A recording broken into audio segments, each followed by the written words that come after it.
You're listening to the Missionary Perspective Podcast with veteran missionaries Erik Johnson and Joshua Mead. We're glad you could join us. We trust this podcast will be both a blessing and a challenge as we relate topics in world evangelism from a missionary perspective. Now, here's Josh and Erik. All right, Erik, it is great to be back here this week. We are talking about team, and we're a team. We're a podcast team, right? Yeah, we're working together, coming up with ideas, and we haven't had any conflict yet. We've made Praise some the group Lord. decisions, and we've got some Accountability. goals with this podcast. Yeah. Well, the reason we're talking about that is we're going to look at an article that lists 5 different essential elements to a healthy, functional team. And that's kind of going to be our theme today as we wrap up our discussion on working together with other missionaries. And that's kind of what we're covering directly. It's exciting not only to see what the Lord is doing, but to collaborate with others in the work of the Lord and to see God work through a team, whether it's just a visiting pastor, a visiting national coming through, or whether it's a permanent team that you're working with, or as we mentioned last week, a temporary team that you're working with. There can be great, tremendous benefits to that. We're going to talk a little bit about that, of kind of how do you make sure that you're cultivating a healthy team, especially as missionaries. We're going to be looking at that today, some biblical principles. We're going to be looking at some of human nature. That's what I love about scriptures, right? Scriptures reveal what we're like. You know, it reveals the human nature, and then it gives us some answers and some principles to apply so that we can work together in unity. So we're going to go over that. Well, let's get into it. This is an article that really lays out 5 essential elements. There's a gentleman named Patrick Lencioni. I hope I'm getting that right. And he had written an article years back where basically he came to the conclusion that teams will be dysfunctional unless they have these 5 essential elements. Now, the gentleman who wrote this article, he identifies himself as an organizational scientist and a former church planting missionary to France. His name is David Dunates. I don't know if I'm getting that right or not. But he basically takes these theories that this gentleman, Patrick, had written out, and he puts them to the test, kind of does some scientific experiments, I guess, to find out whether or not these principles do work in real life situations, and then how they can be best implemented and developed so that you can cultivate a healthy, thriving team, specifically when it comes to the mission field. Now, these principles are going to apply to any organizational structure where there's team involved, whether it's your staff at your local church, if you're a pastor in the States, or whether you're working a job, you're a business owner, a businessman, whatever the case may be. If you're working in this team concept, these will have great benefit. And so we're just going to do some discussion and look at how they will apply to us. So the first one is trust. Okay, you have to develop and cultivate trust. We're going to look at what that means. Is trust important in relationships, Erik? Oh, yes, I would How say. would you define trust?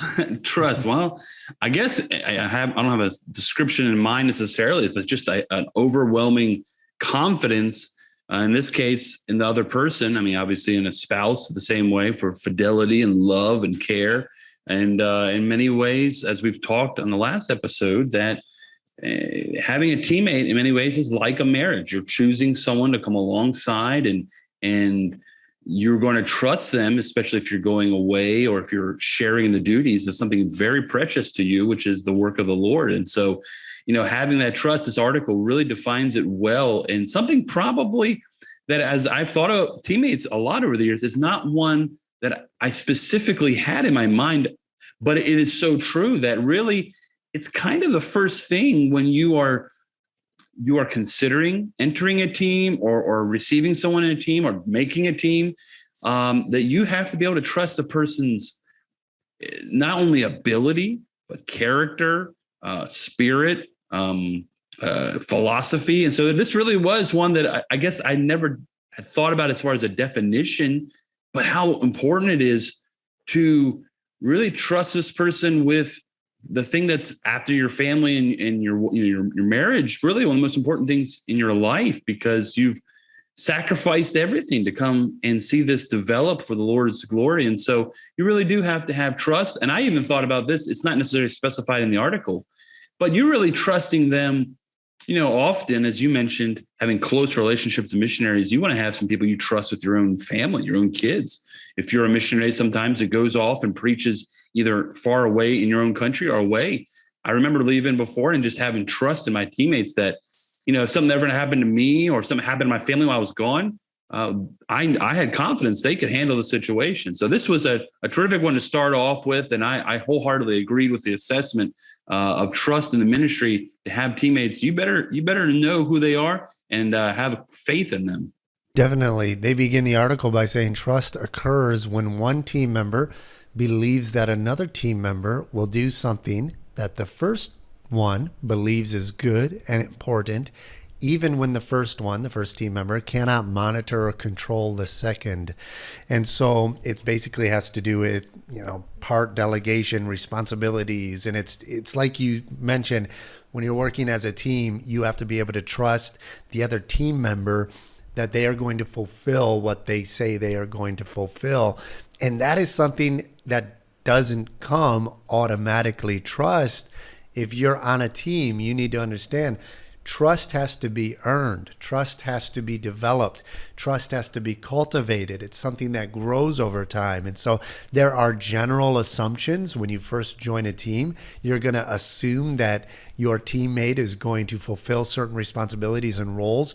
But I think that the level of expectation with the level of trust, those things are going to grow together over time as the one who is being trusted gains that confidence. And so one thing he writes is that this basically means each team member must know their own skills and their own gifts. Okay.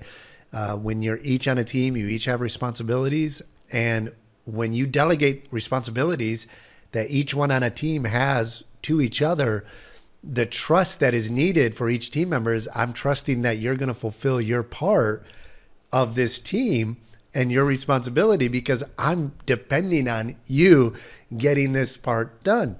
When it comes to a team leader, the team leader needs to know how to evaluate different people's gifts on his team, to analyze where those will best fit in, and analyze at what level of maturity and development each of these team members have, and then to learn how to properly delegate. So if you're the leader of a team and a young family just comes in to join your team, and let's say they're gifted specifically in media, he can do filming and media and this and that. Well, sometimes there's two ways that leaders will go when it comes to delegation. When somebody comes in and if the leader's overwhelmed with certain responsibilities, especially if it's a task that he's not good at, and somebody younger comes in who's able to do it and knowledgeable about it, you're either going to throw the whole thing on them right away and say, hey, you could do this, take it and run with it. And in certain contexts, that's okay. But on the mission field, when a missionary first gets there, they're dealing with a whole lot of issues as they're transitioning and learning the culture and this and that a team leader needs to keep in mind. Rather, if he's the type who wants to just throw everything on right away, learn to delegate in stages as you analyze the growth and the capability of the new team member. And so he wrote this in the article: trust develops when there is demonstrated competence in a domain, and it grows when a missionary demonstrates concern for the welfare of other missionaries, when there is a clear commitment to group decisions, when there is increased communication, and when the missionary demonstrates a willingness to be influenced by other missionaries. Boy, each of those things are so important. When you were working with a team, how much of those did you see as being essential? Were you more, obviously they all are, but when you worked on a team early on, how did the collaboration work at first? Was there a lot of, hey, what's your idea? And what do you think about this? And how much were you soaking in from other missionaries? And then were you ever in a position where you kind of were in the leadership, and were you continuing to cultivate that? Yeah, I think we're also going to talk about that more specifically down the road in the group discussion. But in this specific case, as far as trust goes, I was always, because we started the work and didn't have our first teammates for the first 3 years, and there were always gaps. It seems like, as we're going to talk about maybe later in a future episode, the idea of working and being by yourself, you get more and more accustomed to it. So, but as far as trust, it's so true that in the beginning, when you're receiving someone, first of all, it's a step of faith, by the way, the trust after you've taken assessment of a future teammate, in our case, receive them. You're really stepping out on faith to trust them in any facet of the ministry.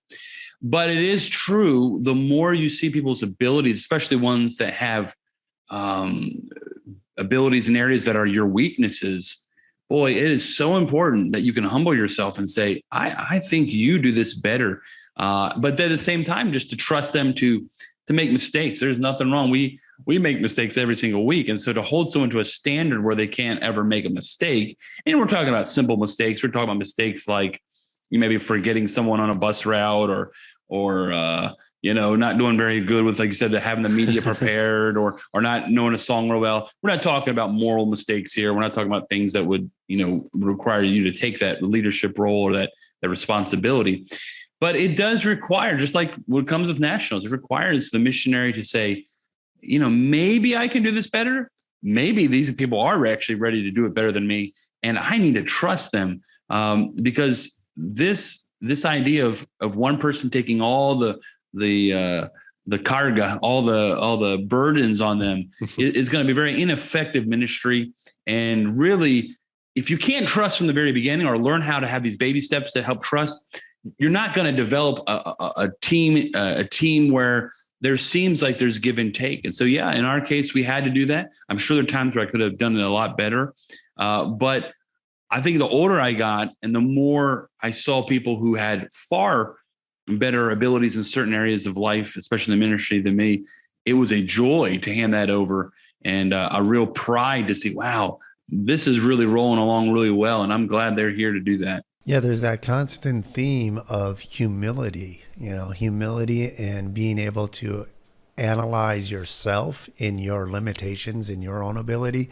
And I think, what you mentioned, having started the church on your own, you probably came into that challenge of not only with if another American missionary came to work with you, but even with nationals, is knowing when to let go certain things, to delegate certain things that you're overseeing. That's a hard thing to do. One thing I wrote down as I was reading this article about specifically whether you're on a team member or a team leader is as you're being honest about your own abilities, so that you can not only let your team know, all right, this is what I'm able to do, and I'm willing to, plug in wherever you think I would best fit, but also being able to analyze where your weaknesses are so that you can find somebody else's strength that can plug in and offset your weakness. That's what makes teams so effective. And I think what will help cultivate a healthy atmosphere in a team is you develop this spirit of trust that cultivates unity when you die to self. All right. Absolutely essential. That's where we begin. And any of these principles, as a Christian, if we're going to work together in unity for the glory of God and implement every one of these principles, beginning with trust all the way to conflict resolution, down to goals, setting goals, all of that, it has to begin with what Jesus taught, which is dying to self. We are dead to self. And I like what I think it was Lee Robertson who would always teach this back in the day. He said, you die to criticism and you die to compliment. If you're a team leader, if you're a team member, if you just take care of that right away. Dying to criticism means that you are not going to allow bitterness or some sort of a misunderstanding create relationship issues on a team. And we're going to get to that a little bit later. Those things can be avoided if we die to what we view as bad criticism, when another team member may just trying to give constructive criticism. Maybe they don't have tact, the way we would like them to have tact. When you take it personally, the issues can arise out of that. And so if you're dead to criticism and then you die to compliment, and I think whether you're a missionary or pastor or whatever it is that you do, if you're good at something, if there's something that you are, by a worldly standard, you're successful at, people will begin to compliment and say, hey, what a great job you're doing. You're so wonderful and this and that. And unless you die to compliment, then you're going to allow pride and ego to to get in there. The way Nebuchadnezzar did, he walks out there and he looks at his big city. He looks around at all his power. He says, look what I did. Look what I created. And the Christian, whether you're in a leadership position or on a team and you're working as kind of the second role or as a partnership, you have to recognize that we are gifted by God's grace. And every gift that God has given us is only empowered by the Spirit for the ministry. In other words, there are a lot of secular people that are not saved, that are gifted, and they use those gifts for whatever area. There's great musicians and there's great artists and all of that don't use it for the glory of God. But when it comes to ministry, you take those same gifts, and unless it's empowered by the Spirit, it will be ineffective in ministry. You'll create a fleshly result. And the scriptures say, not by might, not by power, but by my Spirit, saith the Lord. And so we must, as a team, if it's going to be a healthy team where there is a spirit of trust cultivated, every team member must be dead to self, not allowing compliment or criticism to get in there and kind of destroy the team. Well, let me ask you a question. As a pastor of a church in a foreign country, do you get a lot of people who attend your church that seem to always compliment you? Or are Dominicans, if they see something that they think should be corrected, will they come and criticize you? Do you deal with compliment or criticism sometimes the way that maybe a pastor does in the States, where he gets kind of both all the time? Well, generally, our people are very complimentary. They have these gregarious spirits. Now, Dominicans also have no problem telling complete strangers as well what their opinion is. And so okay. I'm thankful that I don't know if it's been one of those things that maybe by example, we from the pulpit and teaching don't do a lot of criticizing, so people understand if you're going to criticize something, you should probably do it in private.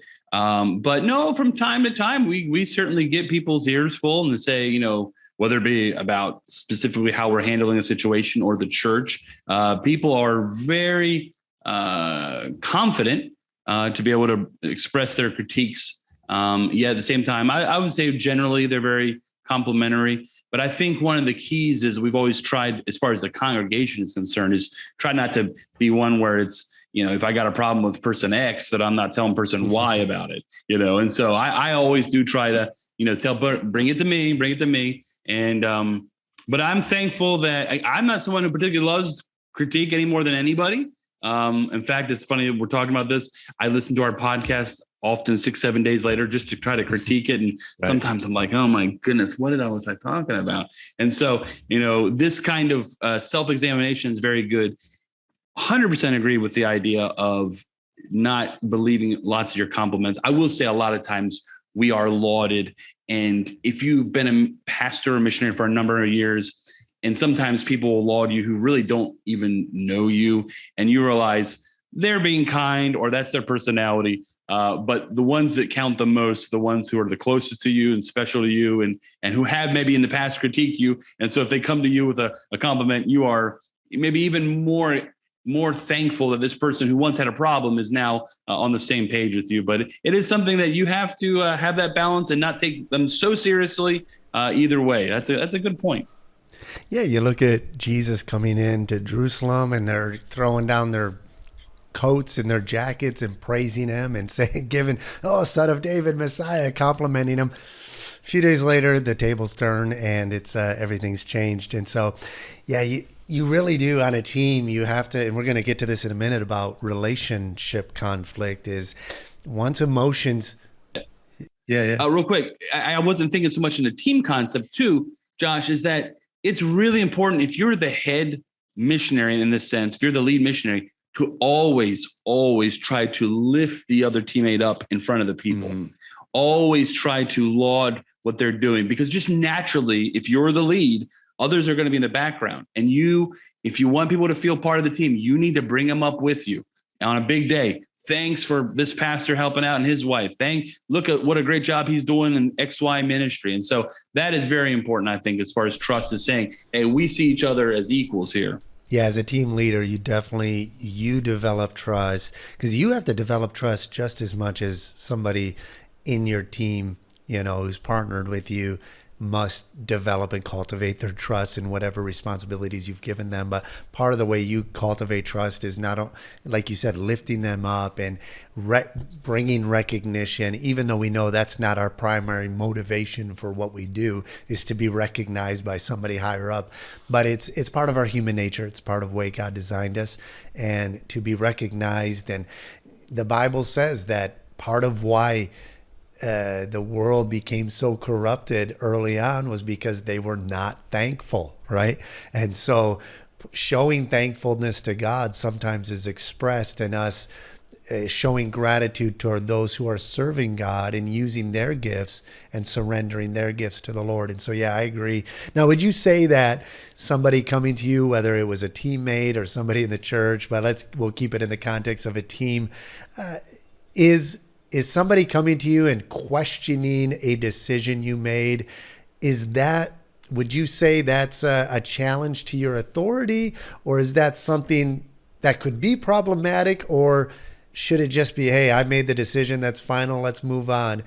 Because one thing he writes, I'll let you think about that in a minute. He says, cultivating trust will create a healthy atmosphere where team members can feel safe to share weaknesses and vulnerabilities without feeling like they will be shamed or degraded.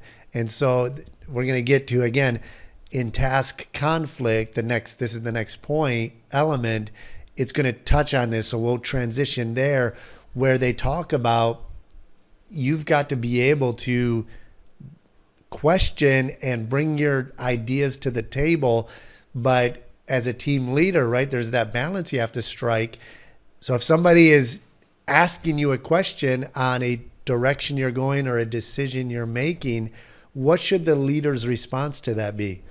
Yeah, that was, it's funny that I hadn't thought about this in many years. It was very early on in our ministry with some of our first teammates. And there was a situation in the church where we had found someone had fallen into sin, two people in the church actually, and one that had, a relatively a new position of authority.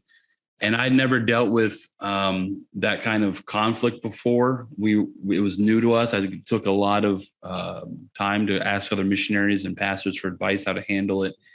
And I really included this missionary who was very, very temporary with us, wasn't going to stay long. And I really wanted their advice and help and what we should do. And I thought we came to a consensus what we were going to do. And they said, this is right. This is what the Bible says.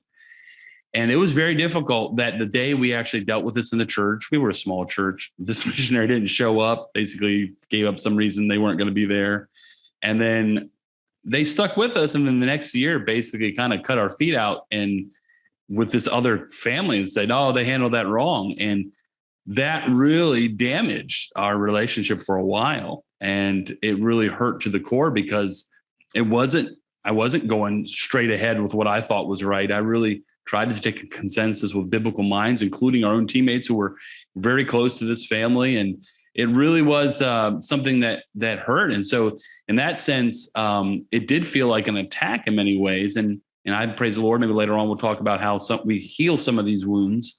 But that was one that sometimes when you're a leader, people say they're on board with you and then they change their minds. And you really sometimes can feel quite lonely at the top, but the Lord helps you through. And this doesn't have to be just with teammates. It happened to be in the case of teammates. It can happen just regular church members. But, that's where you need to have good communication. And even when you do, sometimes it doesn't work out the way you hope. Yeah. And I think that this is actually the next point they make in the article, and it's kind of under this heading of the blind side of trust.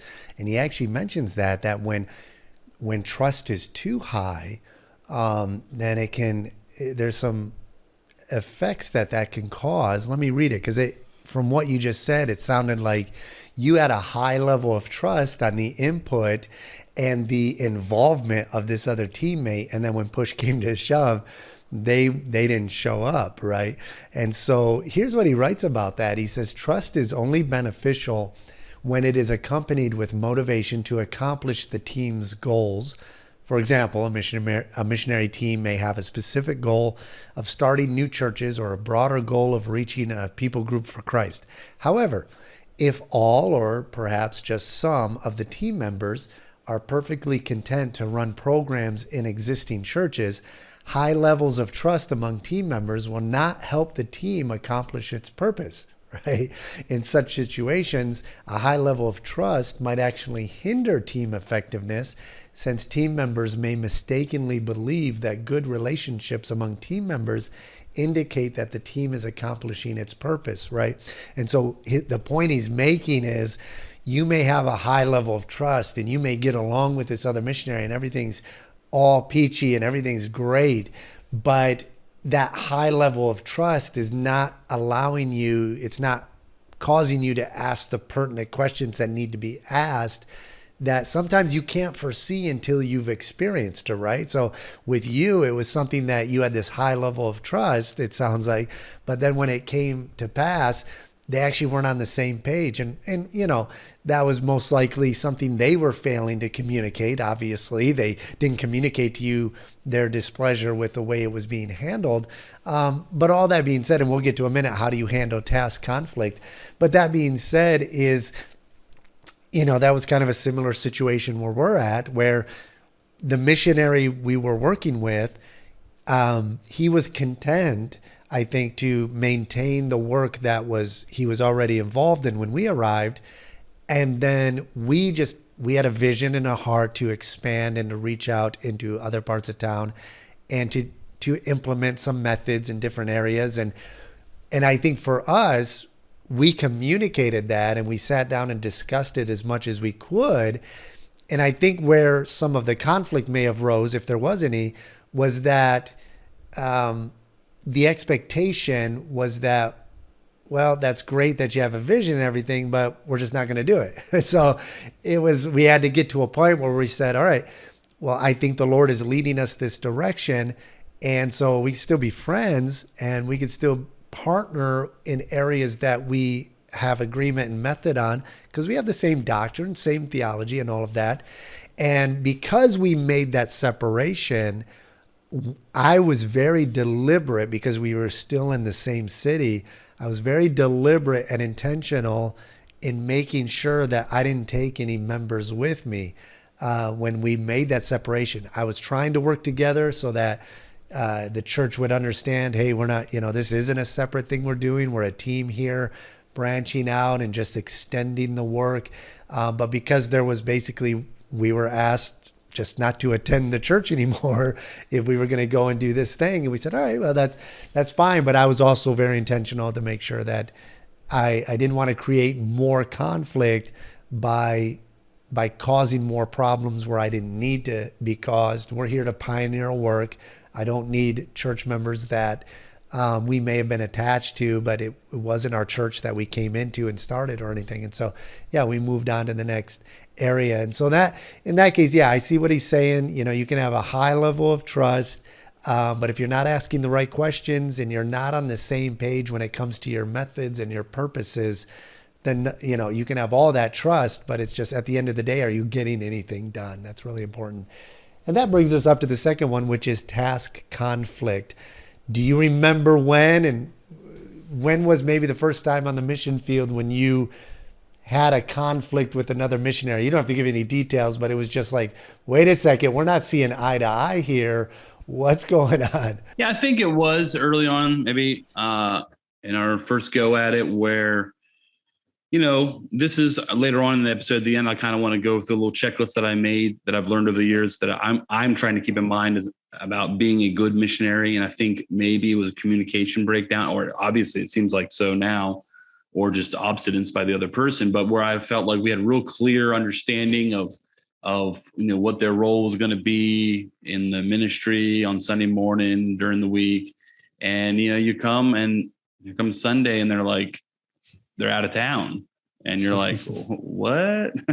And so, and not only out of town, but like with a family from the church, and one where we're trying to lead the husband to the Lord. And it's just like, you're on Facebook and seeing photos and you're like, well, this ain't good. This is not working the way I was hoping. I got to find out where the disconnect is here. And, I, as the leader, always feel like the leader takes on the lion's share of the responsibility. He often gets the lion's share of the credit. And so I've always felt like the two things when you're a leader, especially in a team, that you need to just get settled in your mind is, one, if there's a problem, you're responsible to get it fixed one way or the other. However that's going to be. It doesn't mean you necessarily caused the problem, but you are responsible to try to help fix that problem. And if it's a lack of communication, you got to work harder at it. And the second is you can't be bitter. And that's something we're going to talk about later on, that I praise the Lord that I think maybe through other people's examples, some cases poor examples, and I saw how their lives were damaged by bitterness. And I'm not even talking about missionaries here. I'm just talking about life in general, that I have strived in my life to not hold on to things. I'm sure there are things I need to work on or have in the past, but I really, when people do me wrong, I try to follow the example of people who have been before me, to try to forgive those people right away, try to resolve those things. And I'm thankful for that, because there were times where it was really hard to let some things go. A lot of time we feel like in our conflicts, it's mano y mano. It's a problem that he has with me, or my wife has with his wife, or XYZ. And so many times, missionary, it has nothing to do with you. There's so much going on underneath the surface. And that's what I've learned with age, is that when there are conflicts right away, I try to take a step back and say, what's going on with this person's life right now? There may be a whole lot that I'm not aware of, and I'm just getting the manifestation of this right now. And by the way, if that's the case, you should never take on bitterness for that, because you're not the cause or the root of the problem, but you're just happen to be in the front of it. So I do remember some of those conflicts, and we can talk about how you have to handle them, but they're not fun. Well, man, you're so right. I never thought we'd be talking about this on our podcast, but what you just said made me think of the whole few weeks back when that actor Will Smith slapped the comedian at the Oscars there, and it made big news and everything. But it's one of those things where, what you said, like, there was a lot going on under the surface that a lot of people didn't realize between him and his wife. And like, things came out later. I was looking at Twitter feed and just reading about it, and he was taking out. And that's what so often somebody who is under a lot of stress, especially if they're an authority figure that is being undermined by people close to him. So if you're a husband and you're an authority figure in your mission team, you're a pastor, but you're being undermined by your wife, you're being disrespected by your kids, or whatever is taking place, you've got something boiling under the surface. A lot of times, men especially will take out that frustration on those who are either subordinate to them or those who are weaker than them and more vulnerable than them. And unfortunately, that's how a lot of abuse victims are attacked and abused, is because somebody who's trying to deal with their own stress and their own frustration and their own bitterness takes it out on somebody else. And so in a missionary team, like you said, so much, you have to be able to step back and say, what's going on under the surface? There's been people I've worked with where it was evident that there were relationship issues with his immediate family, and it was carrying over in the team when we would come up with task conflict, and we're going to talk about define what task conflict is. But when it would arise in our team meetings or working together, where that frustration would be taken out either on myself or on my wife, because we were in the subordinate position. We were the new missionaries.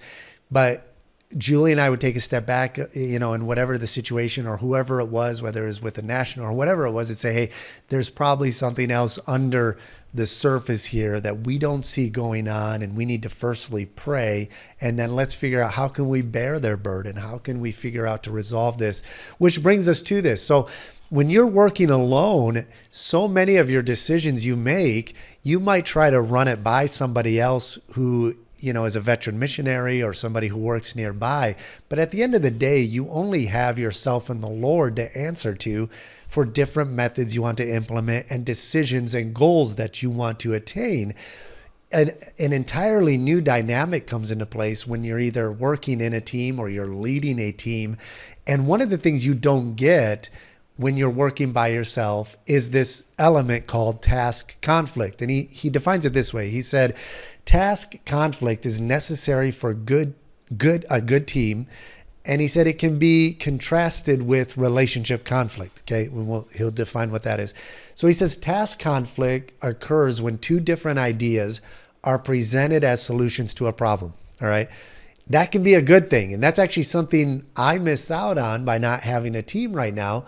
A lot of things that we want to implement as a church, of course, I run it by Pastor Malik. He's the lead pastor.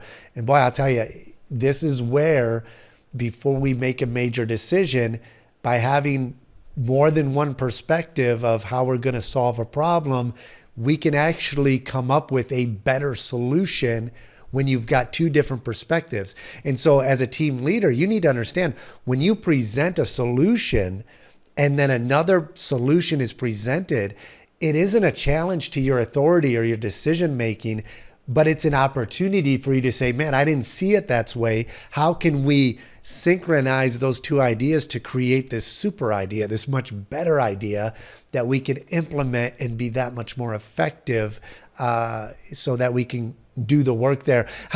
Would you say, how do you deal with task conflict? Because you're making decisions all the time in the way you do everything. And I mean, everything from when you're going to take a furlough, to who's going to preach for you and what ministries are you going to do and this and that. So every decision you make, do you run it by somebody to try to get another perspective? Or how does that work for you right now, seeing how you are as a missionary working alone, even though you have nationals with you, but you're working alone? What's that look like for you? So in many cases that is something where, especially when you are the lone wolf, as is the case right now with us, that we do make a lot of those decisions. For instance, right now in our case, there's some decisions being made for different kind of service adjustments in our absence for about 7 weeks that I have pulled aside the leading men in church. And I've, said, I'm thinking about this, but I'm very interested in what you think about it. Now, I appreciated what he was talking about in the respect of this article about the idea of maybe you're in a team concept. And if you're kind of the head guy, instead of telling people right away what you feel is the right direction to go, have people kind of come up with an idea with pros and cons. I really love that. And so Josh is going to leave a link in this, the show notes, I'm sure, where you can go read this article. I encourage anybody who's involved or wants to be involved with team missions to read this article. It's a great resource.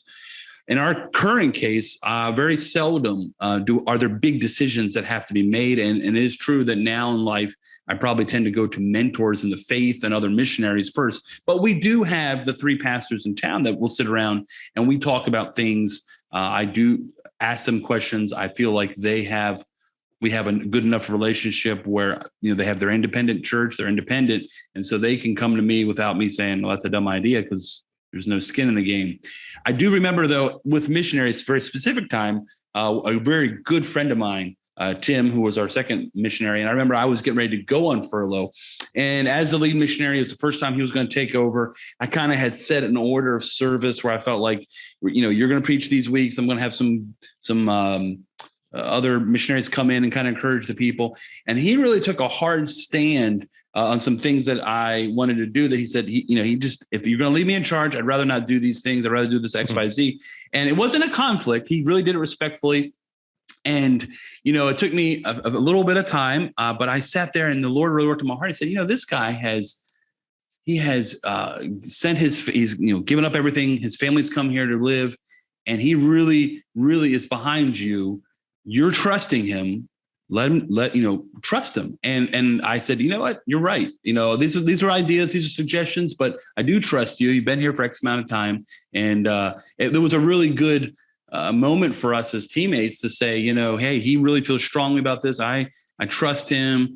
Let's go that direction, and Unfortunately for us, it was during that time when his little daughter got a brain tumor, had to go home. But I really remember that encounter. We talked about it over the years and how he really stood up and said, no, I appreciate, like, if you were here, I'd be behind you. But since you're leaving me in charge. And I thought, wow, that was a really good, he felt confident to come to me and say that. We worked it out. There certainly wasn't any conflict in the sense of like bitterness. But yeah, so sometimes you have to be, especially if you're the second missionary, willing to stand up for your conviction and talk to the missionary. If you're the lead missionary, be willing to listen to those you've entrusted. And I'm thinking specifically of this family. They saw us, and we did groups like you guys do groups. And boy, I'm so thankful. There were time after time, little tiny things sometimes that Tim and Sharon would come up with ideas like, not to criticize you guys, but you're having this big group. Why don't you all think about, catering with this company, or why don't you consider using this resource? And man, it was just like, well, duh, that's a great idea. Thanks for bringing it up. I'm this old guy. I don't know. We need help. So that task conflict is not necessarily always a bad thing. It's just how you handle it. You're absolutely right. And that's what he brings up in the article, is that task conflict is healthy for a functioning team. That if you're going to be that much better, the reason why you work with other people is not just to lead them so they serve you and do and fulfill your vision, but you work with other people so that their gifts and their skills and their abilities and their insight that God has gifted them with. And you got to keep that in mind if you're the team leader. God has gifted them. God has called them. I mean, you teach it and preach it to your church that every member has an important aspect, and God plugs in the members to the body so that the body is a fully mature, functioning organism that can glorify God the way that God has intended the church in unity to glorify him. And a missionary team is the same. We're not a church as a missionary team, but as a team serving the church and serving the local church, we have to be a model of that. And within a team, what makes a church healthy and what makes a team healthy is being able to confront and have that conflict where there is a differing perspective, or maybe one missionary sees something, like you said, that, man, you could be more effective if you implement this, or maybe, man, I don't know if that's the right decision you should be taking there. I mean, look at scriptures, look at the Apostle Paul and the Apostle Peter, right? There's no way I try to put myself in those shoes. If I was living back in those days, man, would I ever stand up to Peter and say, man, Peter, you're doing it wrong? I don't think I'd do that, and think about a church leader that you look up to and respect. Would you feel you were able, if you saw that, hey, what this decision you're making isn't a great decision, would you feel that there's openness enough that you can go and confront without it turning personal? And that's the key, because I think we're kind of coming toward an end here for, like, we don't want to go too long on this one. So I think we're going to go another week, because I want to get to some of the points you wrote down, and then we'll keep looking at this. But I want to point that out is on a mission team, or you're working in a team of any kind, you need to allow there to be a healthy task conflict where everybody's giving their input on how they're going to resolve a problem that's arisen. And then the team leader needs to know how to take all of the data, all of the insight, and then plug it in so that it can be implemented. And maybe the original idea you came up with as a solution is now better because you had the insight of those who you are working with, but you can't make it personal. He says this is in contrast, task conflict is in contrast to relationship conflict, which is caused by personal attacks on people's character and on people's ability. And that's where you can either you take it personally when somebody says, well, I don't know if that's a good idea. Well, don't sit there and be like, oh, they don't like me. They don't think I'm able to do it. Don't take it personally. And at the same time, don't make it personal when you point out somebody's vulnerability or maybe an area where they're not making the best decision. And so the tension is maintaining a healthy task conflict without making it personal, right? And I think part of the problem that arises maybe in missionary teams is that those that God calls to go pioneer the gospel places, once you get a few years down the road, and especially if you're on your own, you do get set in your ways of doing it. Like, this is how it ought to be done, and this is how we're going to do it. I remember speaking with one missionary, and I said, hey, why don't we go ahead and try this method here with implementing this? And it was something as simple as changing something that was analog and making it digital. We weren't changing anything. We were just digitalizing something that was analog. And he said, well, that's just the way we've always done it. And that was that. That was end of story. And okay, well, I'm not going to push it anymore because it's not like an essential for evangelism. But I thought, well, I mean, it's not healthy to be closed off that way. You're missing out on potential of what could be done for effectiveness for the Lord. But at the same time, as well, you don't want to develop what he calls groupthink from the article, which is where everybody just kind of says, yeah, whatever you say, that's great. Yeah, no, let's do it. Where the idea is you want to just please the leader. Now, I don't think in mission teams you get a lot of that. People end up going to the mission field. They're not there to just be a people pleaser, right? They're there to please the Lord. And a lot of times missionaries are strong, opinionated. So have you seen that contrast working with nationals where they just want to do whatever the pastor says versus working with missionaries where it's like, hey, we got strong opinions? How do you balance the two? I'm going to let you kind of close out with your thoughts on that and then close out with some of your the principles you wrote down. But how do you balance going from one extreme end of working with nationals who just want to please the American missionary and just say yes to everything? Generally, if somebody's mature, they'll give you the proper pushback that's healthy. And then on the other hand, you go home and you're working with the missionaries, and man, everybody's opinionated, everybody's got their own way they think it should be done. How do you balance those two things? Well, that is something that you almost could have a whole podcast on as well, because, I'm sure like you and many missionaries listening today, future missionaries maybe, I try to be a real thinker and planner about doing something. I don't try to hollowing out on people that necessarily just wake up one day, we're going to try this. So we try to think critically, how's this going to work? How's this going to work in the future? What are some of the possible pros and cons? Like he's talking about in the article, we do that as a team, my wife and I, before we ever bring that to the position of a leader we're going to present it. So in the area of nationals, for instance, a lot of times I've already thought through 50 steps. And so in some ways, because we are still training these nationals along the way, it isn't necessarily, in my opinion, the way to go is to always kind of come up with the fresh ideas. It's rather to take, I think these are 3 or 4 really good ideas. And I've tried to think of the pitfalls. Let me go to my friends who have a much better perspective in some ways.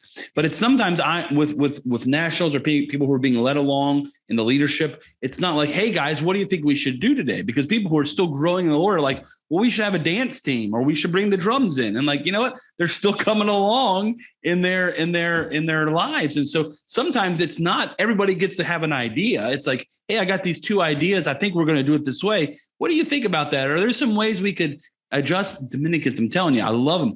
They always can give you opinions and they usually will find something to help you think, so I don't have to ever worry about them actually coming up with some ideas and rubber stamp and everything, but I do handle new ideas with them differently. I've kind of already gone through a couple steps before I say, hey, all right, these are 2 or 3 ideas. What do you think of these? Instead of, hey, everyone's got an idea. Now go back to the missionary. When I had missionaries we were working together with, it was much more like, all right, how are we doing in evangelism? I don't know how great, what are some things you've seen in the past and ideas? And so I think when you're in a team setting, it is different because oftentimes if you start something and you go off on furlough, well, you want to make sure this guy's behind you knows how to do it because he's going to be doing it when you're gone. And so I think there is a give and take back and forth between the groups you're working with, developing an idea. But even then, Josh, in the past, when I would have an idea that I felt very strongly about, it was very seldom on a whim. It was something that I had either prayed about, thought about, gone through 50 steps. And so when I brought it to our missionary friend, I was trying to say, hey, what do you think about this? But I really felt like I had gone down the road. And so when they would see errors and things like that, and I hadn't considered, I was real thankful. And probably over the years, it's probably probably because we're those pioneer missionaries, it's probably the area that was my greatest weakness, was not sitting down and including people to come up with fresh ideas. Now we did do it. It wasn't like it never happened. But looking back now, that's the pull. That's what your strength, maybe your independence. And yet when we're talking about a team, it will be the biggest hindrance and you have to work at it. And that's what this article is talking about. That's right. Well, one of the things he ends on with task conflict is beware of cognitive overload, which is when there's a lot of information and a limited amount of time to examine the information. And that can happen on a team setting, and that can happen with a podcast where we just gave out a bunch of information here and we're almost at an hour. And so we want you to be able to process some of this information. So we're going to close it out today. And I think next week we'll continue this discussion, maybe do a deeper dive. We've still got the 3 other elements to look at: commitment to decisions, setting goals as a team, and then accountability. And I'd like to really dive into accountability because sometimes we have a hard time learning how to even define accountability. What does it mean? What does it look like? And so we're going to look at that and do a little bit deep dive into this article. I'll share a link in the show notes at the bottom. Go ahead and read the article, and I know it'll be a blessing to you. Is there anything you want to mention before we close out? Just one last thing, and he doesn't really delve into this a lot, and so maybe this will flesh itself out a little bit in the practicality of our next one, but he talks a lot about the task conflict. And to be honest, Josh, even though we mentioned a few specific cases, because the missionaries we had come work with us, we pretty much shared the same vision. We had very little task conflict. It was very little. The conflict that usually arose was personal conflict, personality conflict. And we'll talk about that a little bit later, but that is something that you have to work really hard at. I really actually had a conversation, about a 2-hour conversation this week with one of our former guests talking about this team missions, my brother, Earl Lonnie Hammonds. And we were talking about how in teams, it's really important that someone in a team is a peacemaker. Because you're going to have conflict, whether it be with the wives, the husbands, and because just, it's like having family. You have to know how to deal with it. And so maybe we can talk about that a little later on, but you really have to build that relationship up. And once again, one of the areas I wish I'd done a little bit better, we made it somewhat of a priority, is spend time not in the ministry with your teammates. Build that relationship up, learn how to communicate under less stressful times, so that when conflict comes up, you have their back, they have your back, your friends. You may be closer than friends, like family without the same last name. And that's something I really want to encourage people who are considering team missions, is understand that personality conflicts will arise, and you have to learn how to deal with them, much like in marriage, and expect it, and just learn to develop those relationships. And when problems happen, deal with them immediately. Don't let them fester. And I think the Lord will help you along the path with your team and teammate. Yeah, that's something we're going to want to look at later and talk about that relationship conflicts that arise, because that can be really essentially, if that's not dealt with, it can be a deal breaker for staying on the field. And so let's delve in a little deeper next week about differentiating between healthy task conflict and relationship conflict, and how if you don't deal with one or the other that properly, then it can be a disaster, really. And so we'll look at that later. All right. Well, this has been I think a great conversation. I've enjoyed this article, and I'm gonna reread it, and I know Eric's gonna read it again. And next week we'll go a little bit deeper into it, talking about all these different points that they make. And really, I'll tell you, missionary, if you have an opportunity to work on a team, do everything you can to be the right kind of teammate that you need to be, whether you're a leader. And remember, if you're a leader of a team of other missionaries, you're not a CEO of a company, okay? You're the lead servant. That's all it means. You're the lead servant. And if you're a subordinate, air quotes, missionary on a team, just remember, you're a servant. I mean, that's what you're on the team for. You're there to serve Christ, and you're there to lift up and serve one another. And we'll get more deeper into some of these issues next week as we continue our discussion on the all-important aspect of working as teams on the mission field. Well, this is Josh Mead from Senegal, West Africa. Thanks for listening. All right. Thank you for listening. Please share with your friends and for future missionaries alike. And Lord bless and have a great weekend or week.